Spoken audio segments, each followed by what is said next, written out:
이동해 이사하도록 주시고요. 하겠습니다. 네.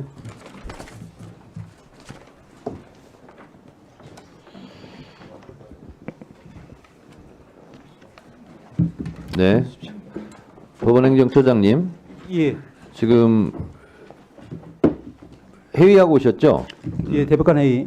대법관 회의 마치고 왔습니다. 예. 통해서 혹시 서부지방법원 폭동사태 경과보고서에 대해서 회의한 결과를 오늘 잠깐 지금 보고해 주실 수 있습니까? 예, 그럴 수 있겠습니다. 네, 그러면 잠깐 보고를 받도록 하겠습니다. 먼저 두 꼭지, 한 꼭지는 이제 저희들이 내부 확인용으로 이번 이제 서부법원에서 이제 법정 청사 진입 사태, 난입 사태에 대해서 정리한 부분을 말씀드리고, 또 한 가지는 그와 관련해서 전체 대법관님들이 다 오늘 오전에 모여서 이런저런 우려와 또 이제 걱정을 나눈 그런 부분을 간략하게 말씀을 드리겠습니다. 첫 번째 부분은 뭐 다들 아시는 부분이라고 생각합니다만은 1월 19일 날 새벽에 당직 판사가 영장 발부를 결정한 직후에 직원에게 공수처에 영장 실물 그리고 수사 기록을 인계하도록 지시한 후에 퇴근을 했습니다. 그리고 2시 53분경에 공수처에서 영장 실물과 기록을 수령한 것으로 보입니다.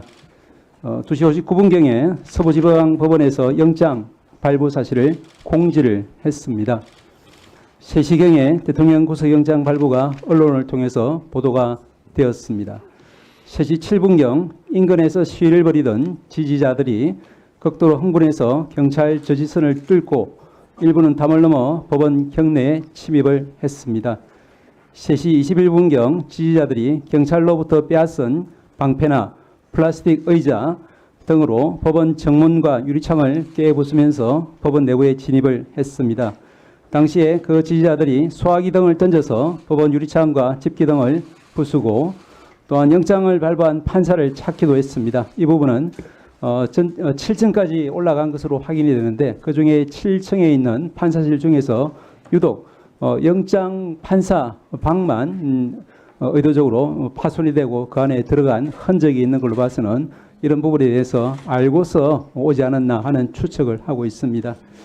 3시 32분경에 경찰이 법원 내부에 투입되어서 지지자들을 진압하고 현행범으로 체포를 시작했고 그 사이에 법원 직원들은 혹은 옥상으로 혹은 지하로 대피를 해서 신병의 안전을 도모했지만 그 과정에서 심각한 정신적인 충격을 많이 받았을 것으로 저희들 보고 있습니다. 5시 15분경에 청산의 진입자가 경찰에 의해서 모두 퇴출되었지만 일부 시위자들이 여전히 청사 외부에서 경찰과 대치하는 상황이 이루어졌습니다. 7시 28분경에 청사 외부 시위대도 대부분 해산이 되었고 일부 시위자들만이 청사와 비교적 떨어진 거리에서 개별적으로 산발적 시위를 벌인 것으로 보입니다. 전체적으로 저희들이 이제 정신적인 충격 이런 부분을 빼고 시설의 물적인 피해는 현재로서는 6억 내지 7억 원 정도의 피해가 발생한 것으로 보입니다. 그리고 이제 저희들도 어제 일요일이었지만 전체 법원 행정처 여러 간부들이 서부지방법원에 가서 다 둘러봤습니다. 이제 동영상을 통해서 다들 보셨겠지만 제가 제일 충격을 받은 부분은 발바닥을 이제 디딜 틈도 없을 만큼 유리가 파편화되어서 많이 굴러다니는 그런 모습에서 충격을 제일 많이 받았다는 말씀을 드릴 수 있을 것 같습니다. 그래서 이제 오늘 월요일부터 정상적인 이제 재판과 또 민원 업무가 시작될 수 있을지 저희들도 걱정을 많이 했습니다만은 서부법원의 담당자들도 어쨌든 재판 업무가 사법 서비스가 중단 없이 지속되어야만 법치주의가 여전히 작동하고 있다는 것을 국민들에게 알릴 수 있고 그래야만 국민들이 안심할 수 있다 이런 의견을 제시했고 저희들도 그런 의견을 받아들여서 저희들이 최대한 인력 또 시설 지원을 해서 오늘 업무는 또 재판은 정상적으로 진행되고 있는 것으로 압니다. 이상 말씀드린 부분이 전체적으로 저희들이 어제 파악한 상황이고요. 그리고 두 번째로 오늘 오전에 여러 대법관님들이 다 모여서 많은 걱정을 나누었습니다. 제가 이제 조금 정리해 본 바로는 이와 같습니다. 첫째로는 저도 그렇고 다른 대법관님들도 그렇고 30년 이상 법관 생활하면서 초유의 미정유의 사태라는 데 대해서 큰 충격을 다들 받았다, 이런 말씀들이 있었습니다.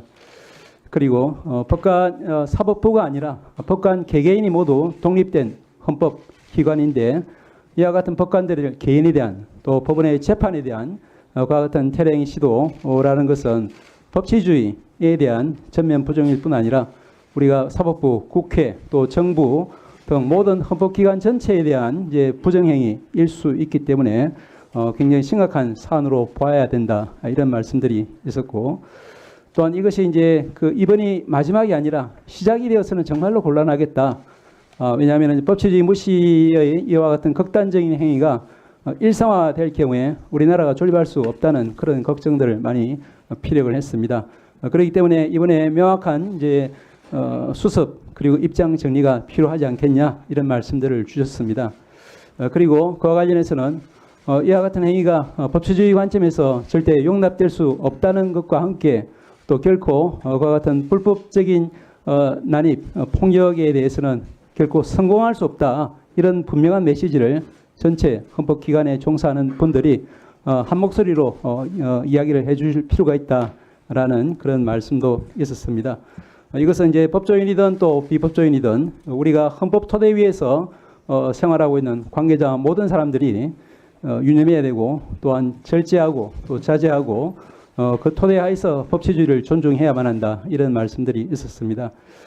마지막으로 우리 사법부도 좀 돌아볼 부분이 있다, 이런 반성적인 이야기도 나왔습니다. 우리 과연 우리 사법의 모든 재판이 이제 신속, 공정, 그리고 형평성에 문제없이 잘 이루어지고 있는지, 그 부분에 대해서 일부라도 국민들이 좀 불편해하고 또 이제 신뢰하지 못하는 부분이 있다고 하면은, 그런 부분에 대해서는 우리 사법부가 조금 더 반성하고 조금 더 노력해야 되지 않느냐, 이런 지적들도 많았습니다.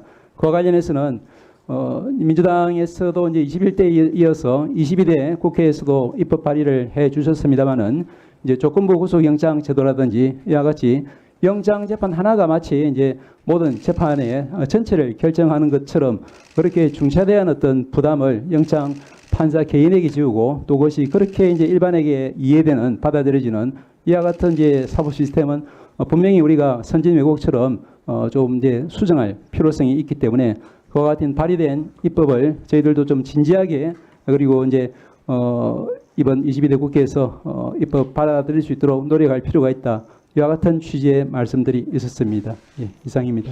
네, 보고 잘 들었습니다. 지금까지 언론에 안 알려진 것을 하나 말씀하셨는데,